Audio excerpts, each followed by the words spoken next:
अम्मू एक सीधी सादी लड़की थी जिसकी शादी कई बार तय होते होते टूट जाती थी। कई कोशिशों के बाद आखिरकार एक दिन उसकी शादी एक पुलिस अधिकारी से हो जाती है। अब शादी के बाद अम्मू अपने पति के साथ खुशी खुशी जीवन बिताने लगती है और दोनों रोज पलंग तोड़ काम करने लगते हैं और वे एक दूसरे के साथ सुखद पल बिताते हैं। अब हर सुबह अम्मू अपने पति को प्यार से विदा करती है जब वह ड्यूटी पर जाता है। अब समय के साथ दोनों का रिश्ता और भी मजबूत हो जाता है। इसी बीच कुछ समय बाद अम्मू के सास ससुर उनके घर आते हैं और पोते पोती की बात छेड़ते हैं। इस पर अम्मू अपने पति से बात करती है और वे दोनों मिलकर फिर से रात को पलंग तोड़ने लगते हैं। अब धीरे धीरे अम्मू का पति उसकी हर इच्छा को समझने और पूरा करने की कोशिश करता है, जिससे अम्मू अपने पति से और भी अधिक जुड़ाव महसूस करने लगती है और उनका वैवाहिक जीवन अच्छी तरह चल रहा होता है। लेकिन 2 महीने बाद अम्मू के पति रवि का असली रूप सामने आता है। एक दिन अम्मू अपनी पड़ोसन से बात कर रही होती है कि तभी रवि का फोन आता है और वह अम्मू को गुस्से में डांटता है कि उसने अभी तक उसका टिफिन क्यों नहीं पहुंचाया। तभी अम्मू हैरान रह जाती है और तुरंत खाना लेकर रवि के पास जाती है। जैसे ही वह खाना परोसती, रवि नाराज होकर कहता है, क्या तुम्हें नहीं पता कि मुझे समय पर टिफिन चाहिए? अब अम्मू पुलिस वाले रवि के बारे में बिना कुछ जाने ही उससे शादी कर लेती है। अब शादी के बाद रवि हर दिन अम्मू के साथ जैसा चाहे वैसा व्यवहार करने लगता है, लेकिन अम्मू रवि को एक अच्छा पति समझकर उसके साथ अपनी जिंदगी बिताने की कोशिश करती है। लेकिन एक दिन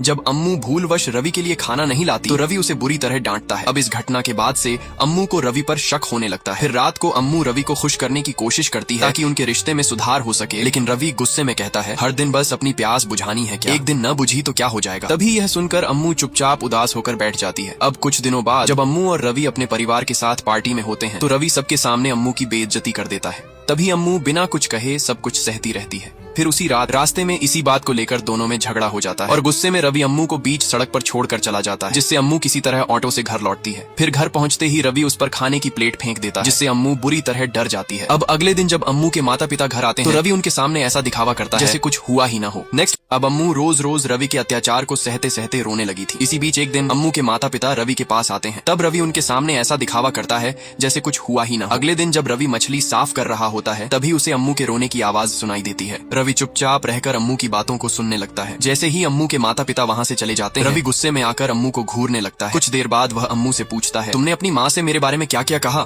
इस पर अम्मू जवाब देती है, मैंने तुम्हारा नाम लेकर कुछ नहीं कहा। लेकिन रवि को उसकी बात पर भरोसा नहीं होता और वह गुस्से में आकर उसे थप्पड़ मार देता है। अम्मू रोती हुई वहाँ से चली जाती है और अपने कमरे में जाकर आईने में उस थप्पड़ के निशान को देखती है और फूट फूट कर रोने लगती है। एक दिन जब अम्मू खड़े खड़े रवि की शर्ट में बटन टांक रही होती है तभी सुई गलती से रवि की त्वचा में चुभ जाती है। इस पर रवि गुस्से में आकर अम्मू को मारने लगता है और उसे बुरा भला कहता है। तभी रवि की कुछ जरूरी फाइलों में आग लग जाती है, जिससे वह और ज्यादा भड़क उठता है और बेल्ट से अम्मू को पीटने लगता है। अब अम्मू की हालत बहुत खराब हो जाती है। इन सब से तंग आकर अम्मू एक दिन रेलवे स्टेशन पहुंचती है और वहाँ फूट फूट कर रोने लगती है। तभी पास में बैठा एक भिखारी आदमी उसे इशारे से कहता है, बहन जी डर कर मत रोया करो, खुद को मजबूत बनाओ और हिम्मत से डर का सामना करो। नेक्स्ट पार्ट के लिए लाइक और कमेंट करें।